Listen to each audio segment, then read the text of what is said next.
So listen, super excited for today's guest.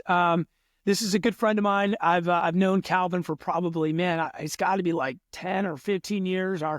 We met, our kids going to school together, and I've just watched this guy build business after business after business and just dominate. And, kind of the cool thing about Calvin is I've been able to kind of see behind the scenes and some of the things that he's had to go through doing that. When we talk about building businesses and, it sounds fun. And especially you see Calvin, he's, on jets and he's having these dinners and he's doing all this rad stuff. But I know that is a result of a ton of work and probably a ton of disappointment. So I'm really excited to have you here today, Calvin, and just kind of sharing your story. And man, I'm just grateful for the opportunity, man. I know you and I were rapping a little bit offline just about some of the things that you've been doing and the challenges. I know you got a ton of great things going on, but man, I'm so grateful to have you here today, bro. Yeah, no, Johnny, when you asked me to be on the podcast, I felt honored, because I love hanging out with you. And I know we're both, living our separate lives with our families. Our kids are best friends and stuff, and that's cool. And I feel like you see my daughter more than we even hang out, right? So I always have Tegan over at your house, which is cool, and that's her favorite place to go. But I know that we're busy, but we see each other on social media, so we feel like we're in each other's lives every day. But when you asked me to be a part of the podcast, I actually got excited to be on your podcast because I know you know what the heck you're doing, and you hustle just as hard as me, day in and day out.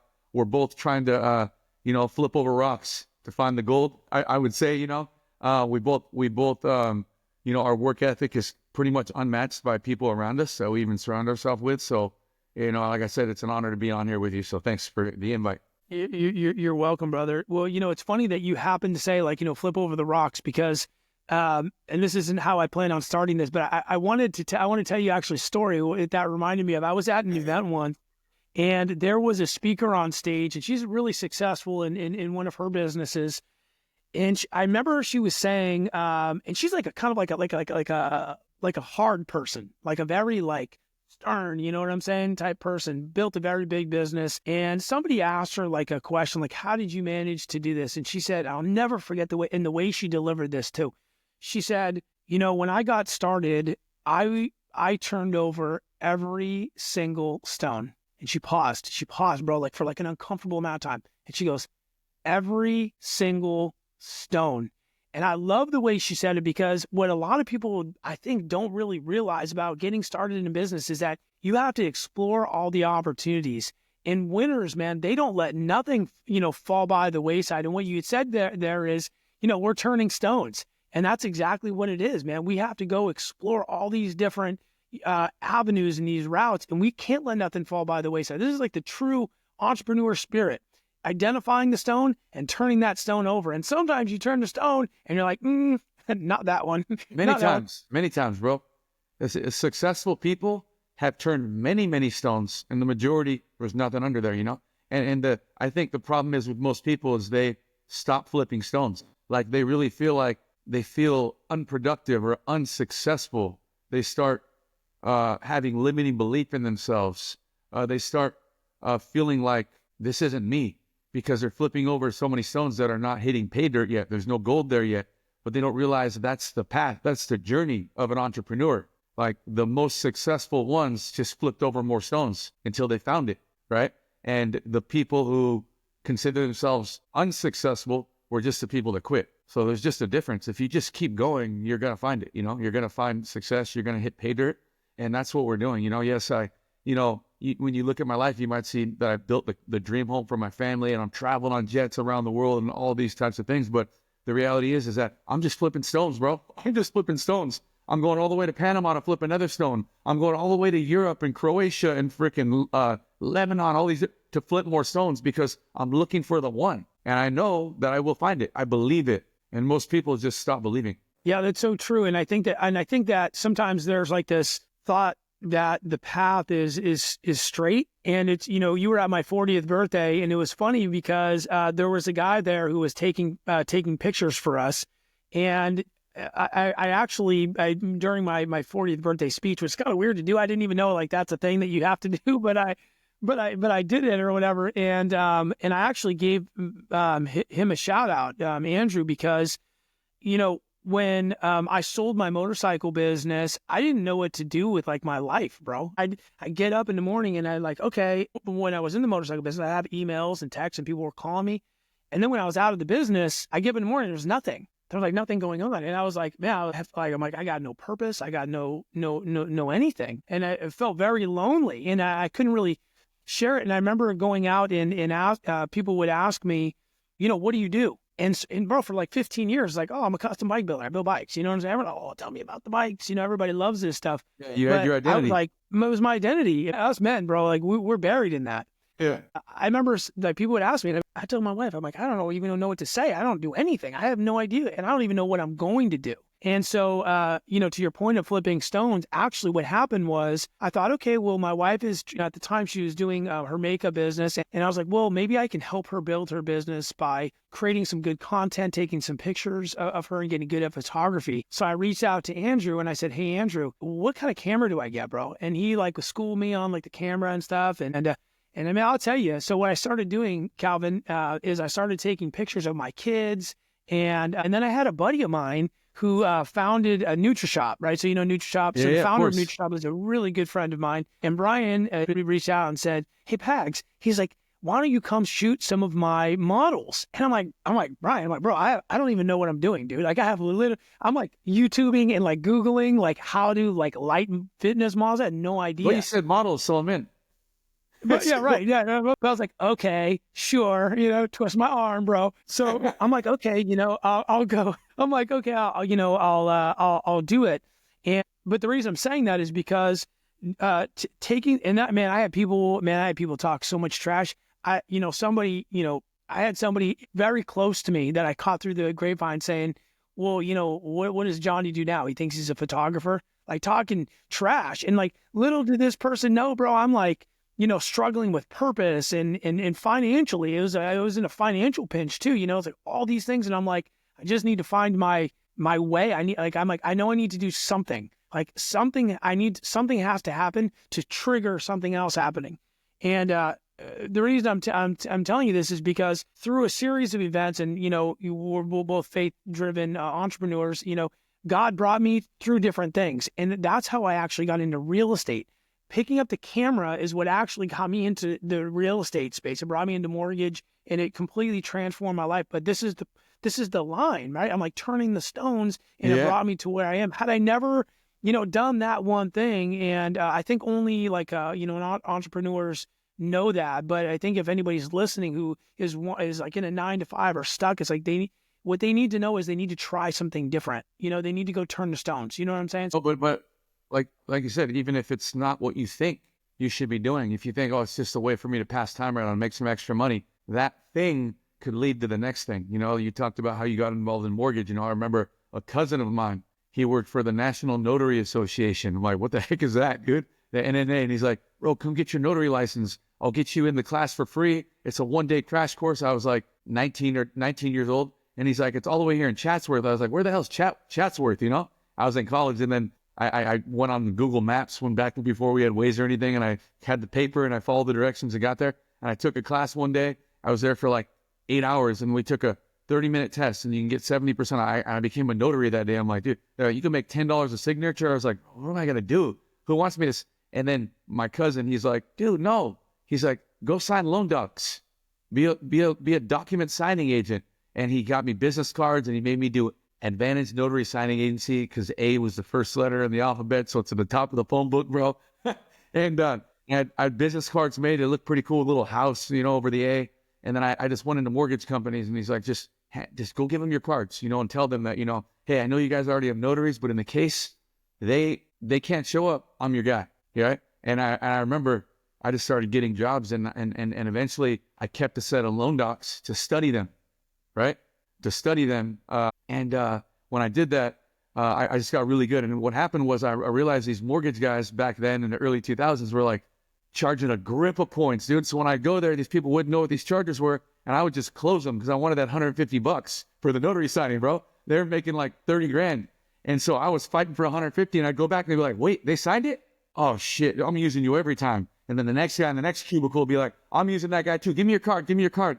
And then so they weren't afraid to charge what they were charging because I needed to close that thing to make my $150, bro. So then later they're like, dude, you could charge $250 now. So I started making $250, and later they're like, charge whatever you want. Charge the mileage. I charge $450 a signing. Mileage, I'd make like $600-700 for notary signing, bro. But I was closing them all. They loved me, taking me to lunch and everything. And then I started in college, I had my friends, who's now one of the biggest brokers in the United States, biggest in California. He became one of my notaries. I sent him to Chatsworth. He took the test. I said, I'm going to get you all the jobs. And I said, I showed him the loan docs, showed him how to read the points and all these things and how to close it and where to sign. And I'm going to pay you $150. And they were like, what? You're going to pay me $150 for every signing? And I was like, yeah, but I made $700. So these guys were excited making $150, not having to go anywhere. I just handed them the docs every day after class, like during the day at school and college. And my friends were making $150, a bunch of them. And then, bro, that's when I realized when I graduated, I was like, I'm not going to be a cop. Criminology and pre-law was my degree there. I said, dude, I'm going to go do mortgages. And then I went to a mortgage company because I was already doing it, bro. I was already closing it, And then 2 years later, I was a millionaire in real estate, which is pretty cool. I was 22 years old, which is crazy. Anyways, okay, I know that the story starts before that, but it's just what you're talking about was, dude, I was flipping rocks. If I wouldn't have flipped over that rock, someone would have thought, what the hell is a notary? I'm not going to Chatsworth. My cousin works for the ANSA. That's not, I'm going to be a police officer. Then I want to go to the DEA. Then I want to be a judge one day. That was my goal, What is this? And he's like, just come on, I'm going to give you a free class, make some extra money in college. Bro, that changed my life. That rock. Yeah. And it's funny that you say that, because I think what happens with a lot of people is that they're skeptical of kind of anything, right? And so I had a buddy of mine who used to say, broke and skeptical are like the worst two combinations that you can have, especially, and I'm saying that because I know there's a lot of people that are hurting for dough, especially right now.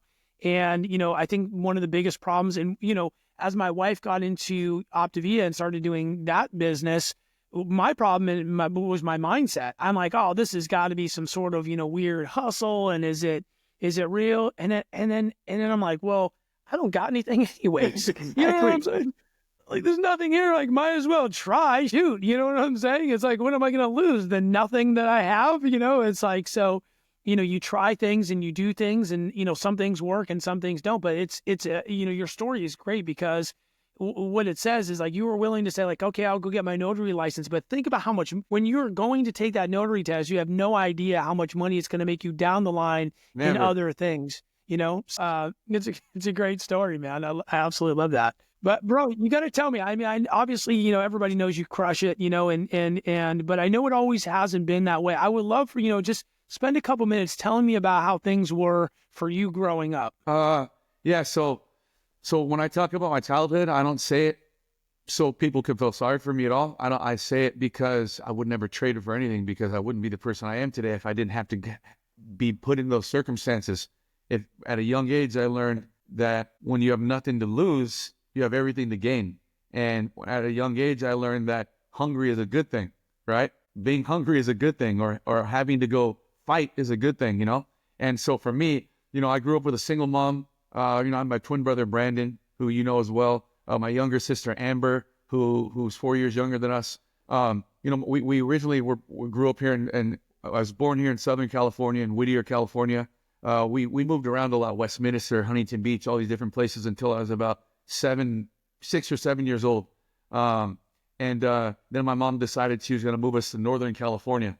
She wanted to get away from her family down here, whatever drama, that she had. And my mom likes to cause drama sometimes, but I don't know who doesn't. So anyways, we moved up to Northern California. She just wanted to get away and get a fresh start. But we moved up there with nothing, dude. We took a Greyhound bus to Northern California and went to the welfare office right away. Got some vouchers to go stay at a motel, or not a hotel, a motel.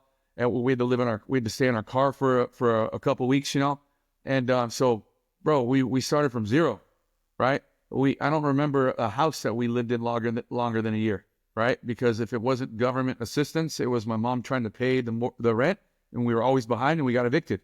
So like, it was changing schools, changing homes, everything was changing. That's hard for a kid. Like, when I want to move, I was thinking of kids first, right? That's what we think of, like, how's it going to disrupt them? How's it going to change their schools, their friends, blah, blah, blah. Well, when I was a kid, there was no time to, it was just, we're always moving. That was it. So, as a kid, when we were always struggling. My mom was struggling. She had to take care of us, and she didn't have any real skill sets to go get a job. So she got any job usually. And most of the time she wasn't working. So my brother and I were like, dude, we were 8 years old, and we were like, dude, let's just go work. Let's figure out how to make money. And we learned how to make money just from knocking on doors, right? Probably the scariest thing you could do, you know? And, we knocked on doors, and they opened the door. We said, hey, I'm Calvin. This is my brother, Brandon. We're just in the neighborhood knocking on doors because we want to know if we could do any work for you or around your home, whatever you need us to do, so we can earn any money, any tip. We wouldn't even have a price. Any tip that you would give us so we can help my mom pay the bills, keep the water hot or keep the lights on is what we'd say. And then some people were like, nah, kid, get out of here. Go to that, get out of here, you know, or no, thank you. Shut the door. But we'd have every 5 or 6 or 10 houses, someone would be like, sure, take my garbage cans out. Sure. Wax my car. I remember we never waxed the car before, bro. We oxidized the shit out of this car because we put the wax on it, and we thought you had to wait overnight before you took the wax off. And the next day it was like 2 PM. The guy came knocking on our door. Hey, you guys left the wax on overnight. It's 100 degrees outside. It's oxidized into my car now. You know, that was our first experience, dude. So we had to go wash 50 cars in order to pay for his paint job. And we figured it out, you know? So, but we'd knock on doors and they'd be like, do yard work, do this, do that. And that's where we learned all the different things we could do. So we went out and we just started knocking on doors. Can we do yard work? Can we take your garbage out? Can we wash your car? Can we clean your windows? And then we started going to businesses and cleaning windows and doing whatever for businesses. And people just started giving us work. And then they'd be like, come back next weekend. I got more for you. And me and my brother had this little book full of all of our clients and customers and phone numbers and addresses and times and days and things they had us do. And we built a work ethic at a very young age, you know, and it was able to help our mom. And we started just getting really creative. We started getting addicted to making money, to helping my mom, to putting a smile on her face, to having money in our pockets, bro, as a kid, you know, and you know, we started getting more creative, to be honest with you. And we grew up in really bad areas, you know, schools that we went to were bad. You know, me and my mom always told us when we were kids that you guys are going to be the first ones in our family to ever go to college, and you're going to buy me a house one day. So when she gave us those instructions as a kid, when your mom says that when you were little, every direction we made was in the direction of that dream for her. Like, we're going to go to college one day. We're going to buy my house one day. We knew that since we were a kid. It wasn't like she was like, you're going to do this. But those were our instructions for our life, which caused us to be successful because we were chasing that dream of hers, right? And so everything was in the direction of getting good grades so we can go to college one day, making sure my mom was taken care of so we had a roof over our head, so my mom had that house or whatever it was. And, you know, we'd sell mistletoe at Christmas time. We'd cut bunches of that green stuff in the dead oak trees, and we'd sell mistletoe at Christmas time, and for a quarter, for 50 cents, you know. Sometimes we'd make our little sister act cold in front of the grocery store so someone would just buy it all from us and we'd go home, right? They'd be like, get her out of here, she's freezing, you know. Just $50. And we'd buy Christmas presents for each other with that money.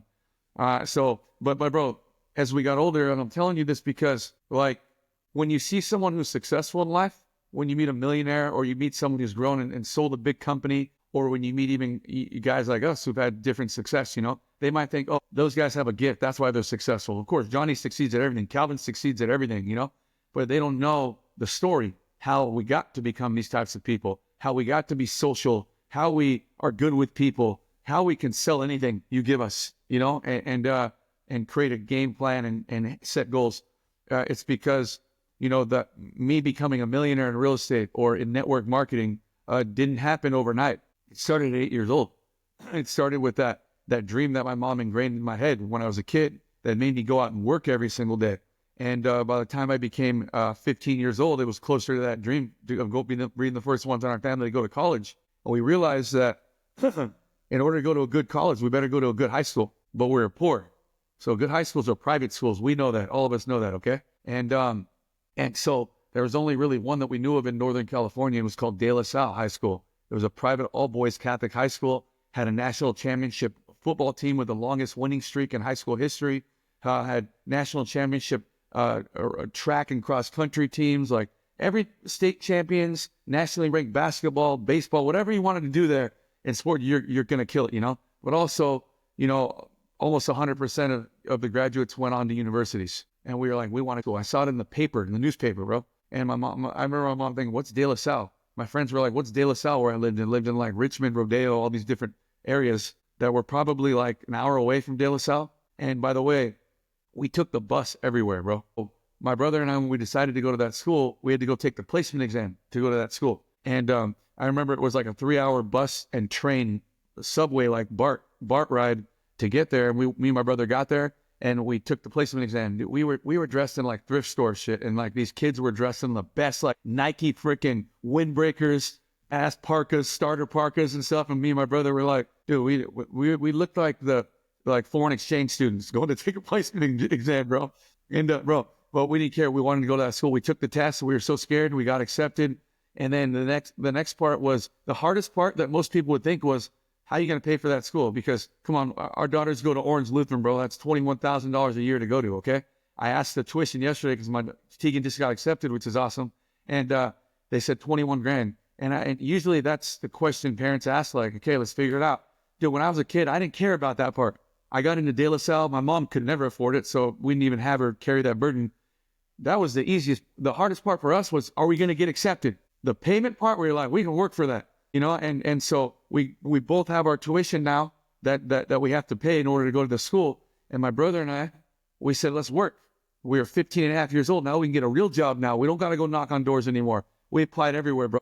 We got hired all these places, but as a student, you can only work one job, like 15 hours a week or something like that, right? A student. And we got jobs everywhere, and we accepted like 3 jobs, and we planned out our day, bro. We worked at Exxon gas station when we were in the morning. No, we worked at Far West Collection Agency, bro, in Walnut Creek, California. We worked at a collection. We were janitors early in the morning. Then we go to school, do our homework, go to practice after school, go to Exxon gas station in Walnut Creek where we were the shop boys. And I remember the owner of the gas station, cool guy, his name was Mike. His son went to De La Salle with us. And, you know, this was a rich family. I lived in Danville, like Black Rock, nicest area in Northern California. He's like, my son goes to De La Salle. Wait till I tell him these 2 boys who are working for me to pay to go to that school when he doesn't have to do any of that, you know?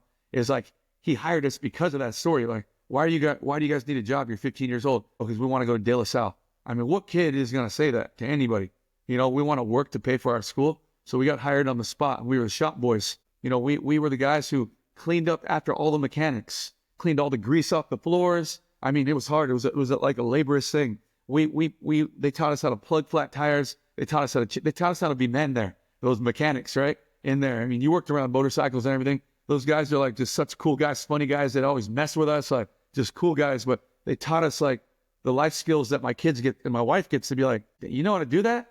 You know, I thought you don't do anything, right? Because I don't have to anymore. That's why. But when I got to do it, she sees me do it, you know? And I'm like, I learned that as a kid, you know? So, and then after that, bro, we'd go to Applebee's restaurant where we were hosts and we sat people at the tables. And at 11 o'clock at night, our job was done. Those 3 jobs, every 2 weeks we were paid. We'd turn over the check, right? And we put pay to the order of De La Salle High School. And we give it to the tuition department at school every 2 weeks. And I'm telling you, we worked hard, bro. We were top athletes. We got the best grades in high school. And we worked 3 jobs. And it still wasn't enough money to pay our tuition. All summer we would have to work to finish paying the year before, or we couldn't go to school. Like, De La Salle didn't care, bro. I'm just telling you the truth. Like, these kids are working. You think if I'm working at De La Salle, I'm like, dude, let's give these kids a break or do something for these kids. Like, they don't see 2 15-year-old kids signing over their paychecks. Like, bro, as a kid, you don't think that way. As an adult, you're like, why did they see that? But what was cool was 4 years into it, our senior year, my friend Michael Chang, he saw what we were doing. This Chinese kid, we were always nice to him, you know? My friend Michael Chang saw what we were doing, and he told his mom. So one day we went into the tuition department to pay our first payment, our senior year. And the tuition lady there was like, you guys, you don't have to pay tuition this year. Michael Chang's mom came in yesterday and wrote a check. It makes me emotional, bro. Wrote a check for both of you guys, and your senior year is covered. Bro, it was like, what? You know, and she didn't even, we wanted to go say thank you to her after school, and she kept her window rolled up. She's like, no, it's okay. Like, it was just a humble thing that she did, like wanted to be anonymous, you know? And like, and it's just cool that there are people out there like that, you know? But so that paid our senior year. And now we got to like go hang out with our friends. We still work, but now we got to pay for our prom. We got to like buy gifts for our girlfriend. We got to have money to help my mom extra. We got to buy you know, his used car from the police auction, and we got to have gas, and it was cool, bro. But like, dude, hard work paid off for us, you know? And after our senior year, we got full ride scholarships to go to college. So we accomplished that dream of my mom's, you know? But again, bro, think about it. 8 years old to 18 years old. That is 10 years of work ethic, 10 years of working. There are people that can't even keep one job, yet alone have 3 in a day, right? And no kids we know do that stuff. Come on. My kids, I don't even see how they can do it. I don't even know how Tegan's going to drive next year. I'm like, never.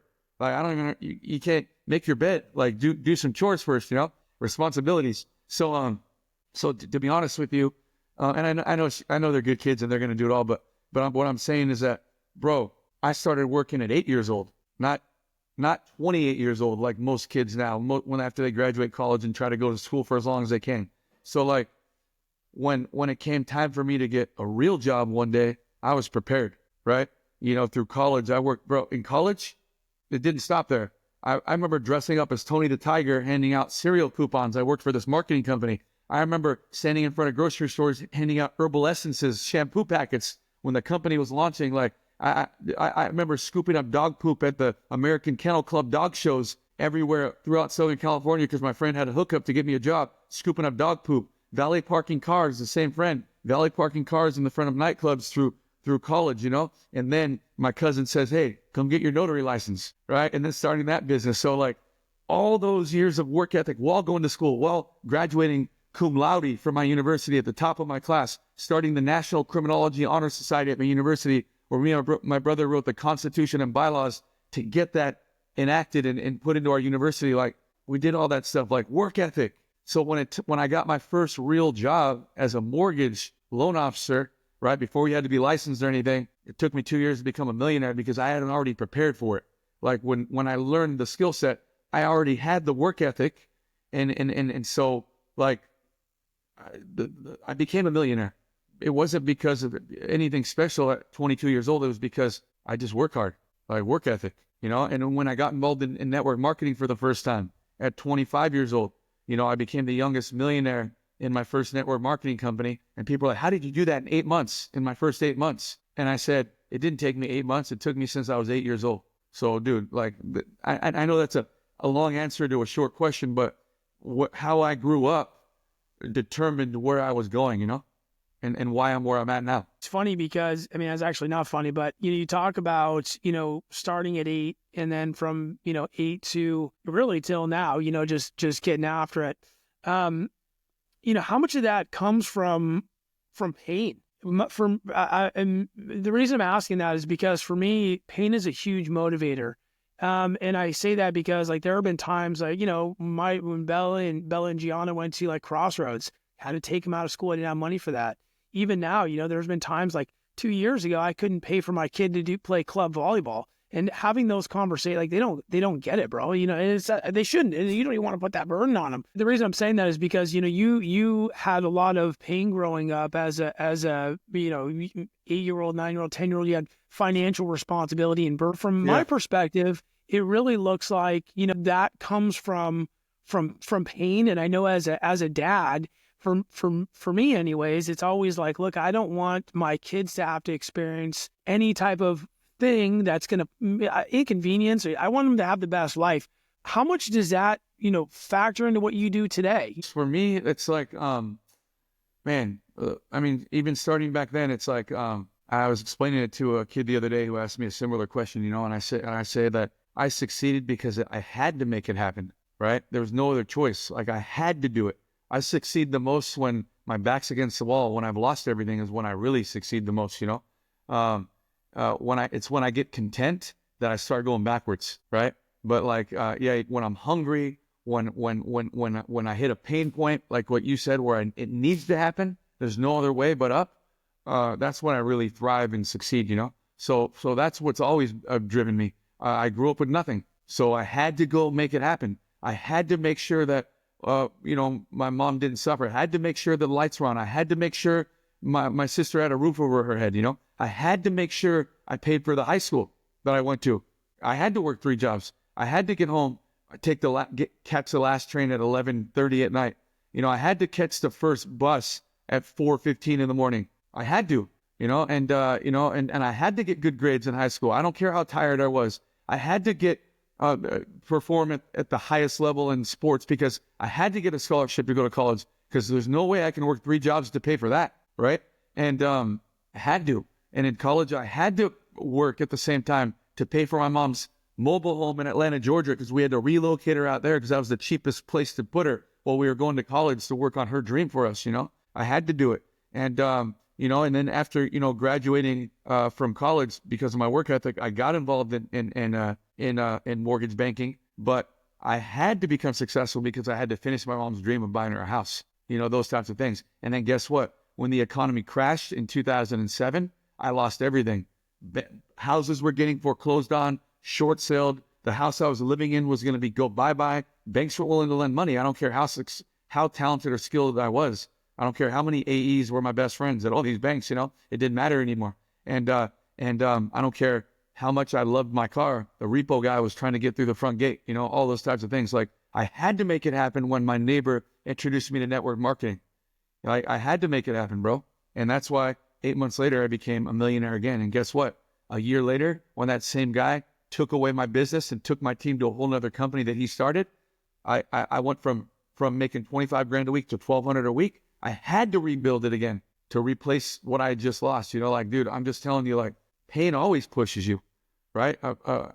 You know, pressure made me, right? Pressure made me. You know, when you start over, so I know your story a little bit. You know, the obviously mortgage meltdown and mortgages just kind of went away, and then you got into, you know, network marketing, and then the first company you're with, you know, you say you lost your team and those types of things. You know, when you're starting from zero, what does self-talk look like in those moments? It's just you have to have someone else around you that believes in you more than you do. That's the truth, you know. So, for example, yeah, when I built my business to the youngest millionaire in my first company in 8 months in that network marketing business, we're speaking that we've both been in that business before, and I lost it all. I could have easily just quit that company and followed those guys to the next thing, you know. But that wasn't who I was, you know, a quitter, to be honest with you, you know. And for me, I'm lucky to have someone like my wife today, who was my girlfriend at the time, who said, God has his hands on this company, has his hands on you. You can rebuild it again.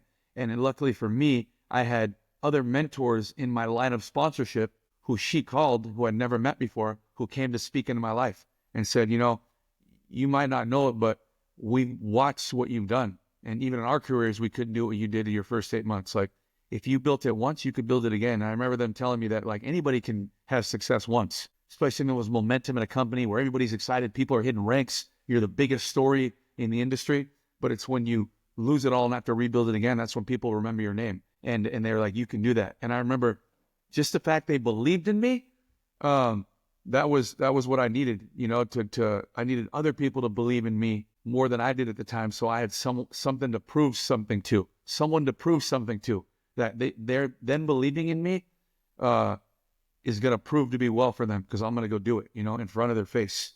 And so, you know, it took me 2 years to rebuild what I did that first 8 months, but I've rebuilt my business many times. But also as an entrepreneur, what I realized was that every business is a rebuild. Mortgage, network marketing, starting your own traditional business, being in the financial business, right? You're always prospecting. You're always inviting people to see what it is you have to offer. You're always closing business and losing business. You're always losing customers to other companies and getting new customers through that. You're always rebuilding.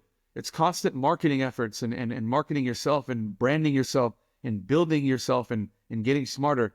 And what I realized was that it's not necessarily that I had to rebuild the team again. It's I had to keep building my business, right? And so that's why even here, you know, that was my second company. I rebuilt it again and got all new leaders. My third company here at my current company, I rebuilt it again. Those people who got me to where I got to over the last 10 years, I let them be my upline, and I rebuilt it underneath them, you know? So it's just like, but the thing is that it's just, all it is getting new business, going out and getting new business, marketing a whole new opportunity, prospecting and inviting, right? And it's same for every business.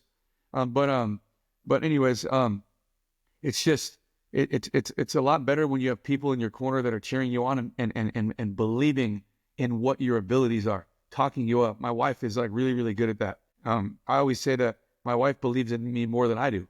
like, and more than I do, you know? And that's why I say she can go out and spend as much as she does, because she's like, oh, he's got it. He can pay for this. He's got it covered. Or even, it doesn't matter if I'm stressed out, bro, about money or finances, because I make a lot, but people make a lot, spend a lot, and they have a lot of other investments and liabilities. Like, it's like no matter how hard I make it look to her, right? If I'm trying to paint a picture to her, in her head, she's thinking, oh, he's got it. I already know that, you know? So it's a failure of me to even bring it to her. It's like, I either can complain or go make more money. I'm going to go make more money. I know that's the answer. And she said, you said it earlier, you know, the answer is make more money. Go work harder. And she knows, dude, of course, like, she knows my story too. So she's like, you know, like, I know that 8-year-old kid inside of you, you know, I know what you're capable of. So it's cool to know when your wife and your kids and even your friends around you believe in you so much that, like, you can't fail. Like, you're not going to fail in front of them. Right. And then, like, even in your darkest hour, in your hardest moments in life, like, you know that on the other side of all of that stress and all of that darkness is you succeeding again. Right. It's just 4 more rock clips away. Right. To getting back again. So, and that's it. And there's always going to be endless opportunities. There's always going to be people. So all we need is a product or a service to go out and promote or sell. And we have people that want to run into guys like me and you. They want to do business with guys like us, you know? And like Grant Cardone says, our money's out there. Our money's out there. We just got to go get it. You said something, you know, about cyclical businesses. And I've had this happen a couple of times where the rug just was like kind of pulled, you know, where it's like, and then you think, for me, you know, I really struggle with the self-talk thing, because I'm like, this is me. I'm failing. And what I've noticed is, when you think about bigger businesses that like do have layoffs, or they downsize, or they cut, it's like businesses are cyclical. They're up and they're down, and they're up and they're down. When you're a kind of a solopreneur, though, you can take that burden on yourself and feel like, oh my gosh, I'm failing. I'm not doing enough. And the challenge for me has always been like, am I working hard enough? Am I exploring enough opportunities? But I think what ends up having to happen when you get into a situation where you're in a business that is retracting a little bit, I think you have to know that you need to make cuts, and you need to make cuts deep, and you need to make them fast, and not feel like, hey, I'm making these cuts because I'm failing. It's like, no, because the market is moving in a direction, and I need to make a good, prudent decision in my business. And all businessmen do this. Yeah. And, you know, and in businesses, like you said, it's just cyclical, but you got to go through a cycle in order to learn that, you know? So the second time around, you're more prepared. You're not overwhelmed as much. You're not underwater in all of your freaking liabilities like you were when you first started making money in that business. And then also you realize, I need a few more quivers in my pouch behind me. I can't just rely on one thing. You know, I need to have some backup plans that I'm working on side by side, you know, or you find certain niches in the thing you're working in. Like, for instance, if I was out there and I was in credit card processing, right, the business where I was helping people get credit, get business credit or whatever, and it's going well, and then the economy flips because credit card debt is at an all-time high right now, and it's crazy. What would allow me to still stay in the same type of business but be on the other side of it? It would be debt settlement, helping probably some of the same people I helped get credit settle their debt, you know, or in mortgage back then, you know. I did mortgage in 2003 to 2008, and I did really, really well. But when the bank stopped lending, I was like, dude, what do I do now? You know, I didn't realize that my same friends who were very successful today and never left that industry, they just got involved in not refinancing, but like settling, what was it called? Loan modification, loan mods and stuff, right? Just going to all their old clients and helping them modify some of their properties, helping them get rid of the seconds on their homes. Some banks just completely drop them, the seconds, you know, create letters of hardship. Like, they created a whole business and retained their clients, help them restore their credit, repair their credit, whatever it was, you know, even debts. And like, it's just people who, you know, find the need, right? The need was, my clients needed this, but now what's their need? How can I be on that side, you know, to capitalize on the biggest need right now? So it's just being on the other side of that, but also, like I said, have a few, you know, arrows in your pocket, in your quiver, right? So, and for me, like, yeah, my thing is network marketing. I'm a network marketing professional, you know, but also, you know, I own the Financial Architects, you know, as an advisor, and I have advisors that are not in my network marketing business. I'm not going to cannibalize this business with that business. They're separate. So I have advisors that are over there working on that. I learned the business like the back of my hand. Now I'm making overrides off them. But like, I'm not scared anymore, because if network marketing ain't it right now, because now the economy's thriving. Network marketing really thrives when the economy isn't, by the way, because people see opportunity, right? And then when the economy's thriving, they're like, I can do anything. I don't need to do that. And they're skeptical, right? So anyways, it's always cyclical, right? So when it's not thriving, I can go back to focusing on that. This is residual income right here. This is passive income on my network marketing. But then when the economy is going back, when the cycle's turning back the opposite direction, and now people don't really want to invest their money, right? Now I know network marketing's back now, right? And now people are trying to make some money. So it's like, find businesses that are on opposite sides of the spectrum. Have two separate businesses, two separate skill sets, But again, we only learn that the older we get and the wiser we get. Like, we only learn how to counter these cyclical things in business that stress us out by going through it the first time. Like my grandpa says, the school of hard knocks, right? We've been through it, so we're students, we're graduate students of that school. So but everybody's got to go through it, because no one listens the first time. They got to go through it in order to figure it out. Yeah, and it's hard because when you're in it, it sucks. But what I found is when you're squeezed, you have to create movement in order to create movement. And every time that happens, like for me, it's like, I need to do this podcast because I need people to know who I am, because it will create additional opportunities. Plus, I love doing it. You know what I mean? Like, this is not a bad, day, hanging out with my boy. You and I don't hang out enough, So if I got to drag you on my podcast to see you, I'm going to do it, Exactly, bro. Yeah. When it comes to like, just people in business and entrepreneurship, I think that what people just have to, I always get asked this question, right? What if you can go back in time, you've heard this before, and you could talk to your 18-year-old self, what would you tell him? And my answer to that every time is I would tell him, don't worry, it's gonna happen for you. It's gonna be okay. Like, everything's gonna happen for you. That's what I would tell, because our entire life we go stressed, and we believe in ourselves, but we're a lot of times we're skeptical if it's really going to happen for us. Like, if we're deserving it. Or as we get older, we think, man, the window of opportunity is closing. I'm not the same young guy I was before. All those types of things. But the reality is that I think you just have to have faith. Faith. It's going to happen for you, because even as a 43-year-old guy right now, everything always just comes together for me. And you know what? The reality is that I still stress about it. I still pray about it. I still sometimes question myself and if I'm the same guy I was, or if people still see me the same. But at the end of the day, they do, and at the end of the day, stuff comes together. At the end of the day, things fall into my lap. Big things happen for me, and it's just, again, like, it's normal for us to feel that way. It's normal for us to sometimes get complacent, like you talked about. It's just like, there are seasons in our everyday life every single year, that it's just the ebbs and flows. It's just ups and downs and ups and downs and ups and downs, But I think it's just our natural like check engine light system in our body to make us move, Like, when we get stressed out, that's the only thing, or when we get complacent, or when we start questioning ourselves, that's the only thing that causes us to get back on the horse and go again. That's the only thing that causes us to get out of the house, wake up early, do the podcast, go meet the guy, even though you don't want to, or you think it's not going to lead to anything. Like, those little system checks those are those system checks in our natural bodies, in our mindsets, that make us get out there and start moving again, So it's completely normal to feel that way. But at the end of the day, like, I think everybody should just tell themselves, don't worry, it's gonna happen for you. You just gotta, like we said at the beginning of the thing, just keep flipping over rocks. The minute you stop flipping over rocks is the minute things are just gonna slow down for you. Or the minute you stop flipping over rocks is because you made it. You've created everything you needed to create.